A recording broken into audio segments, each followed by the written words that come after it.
করেছেন? আমার দোয়ার কোনো আলামত কি দেখা যাচ্ছে?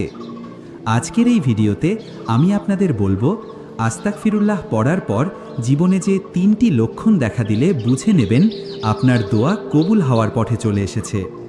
শেষের লক্ষণটি এত গভীর, অনেক মানুষ সেটি বুঝতেই পারে না, তাই ভিডিওটি শেষ পর্যন্ত অবশ্যই দেখবেন।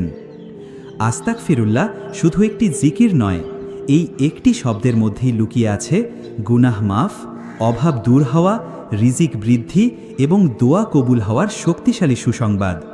যে ব্যক্তি নিয়মিত ইস্তেগফার করে, আল্লাহ তার অতীতের পাপ মুছে দেন, বর্তমানের কষ্ট কমান এবং ভবিষ্যতের জন্য রহমতের দরজা খুলে দেন।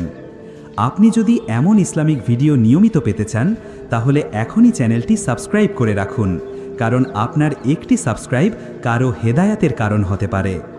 লক্ষণ 1, অকারণ কান্না ও অন্তর